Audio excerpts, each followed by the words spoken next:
And what up, you guys? Welcome back to Feral Publications YouTube channel. On this channel we talk about comic book zines, publishing, opening up a comic book shop, daily uploads, so I do that. And today I started my day off by fighting off the deers. What are you guys doing in here, huh? Oh shit. I love the deers, but definitely can't let them have my wife's plants, for sure. She puts a lot of time and effort into that, so those deers gotta bounce. But after that, I just started packing down orders and like really trying to dial in, just making more content for TikTok, hoping that shit progresses. But like these last two orders, yeah, a little too big for the manila envelopes that I have, so I need to get some boxes for them. So have to head out to work, on my way to work, pick up those boxes, take care of that when I get back. And I'm back. Orders went out. I am caught up for the moment. Definitely need to jump on some envelopes so that way as I get more orders, I'll be ready to roll out. Beyond that, one of the things that I want to show was this comic book that I got that I was really happy to find. Boom.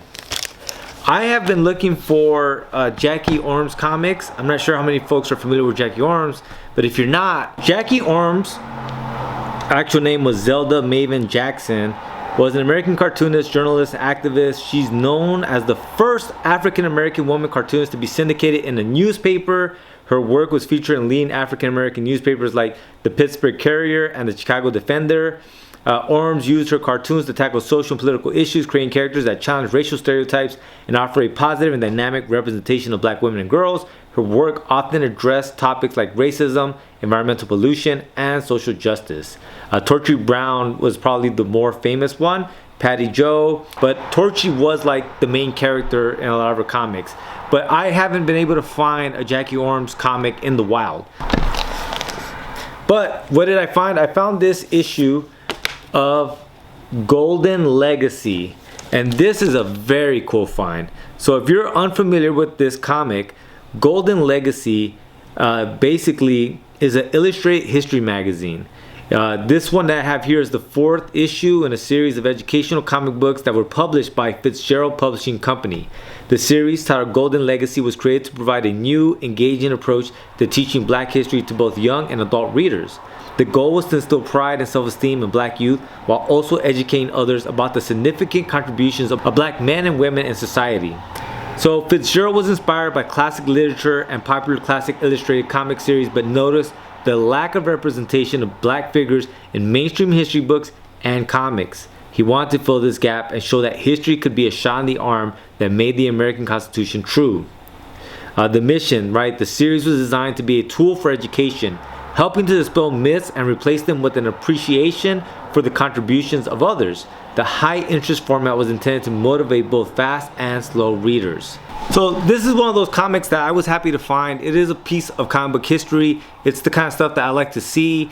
Comic books with the mission that serve a demographic that isn't very commonly served.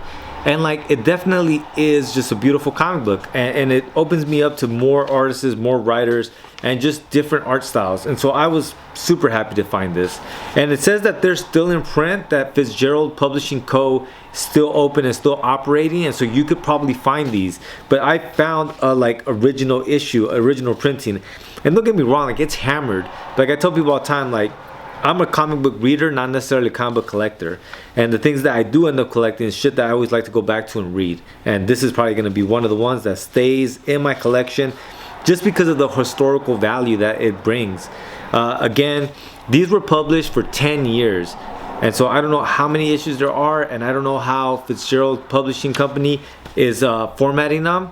But if they have an omnibus or something like that, definitely something to check out, you guys. Again, this is kind of the stuff that really like empowers me, because that's the kind of stuff that I want to do as a publisher. I want to make comic books that really do empower people. I definitely am trying to empower working class people, and I think that working class people encapsulates all kinds of different groups, you know what I mean? And so that's the plan, that's what I'm up to. So when I find something like this in the wild, I am always ecstatic. Just want to share that. But alright, you guys, that's all I got for you guys today, man. As always, thank you so much for watching. Please like, share, subscribe. And I do this daily, so guess what? I'll be back tomorrow. Lates.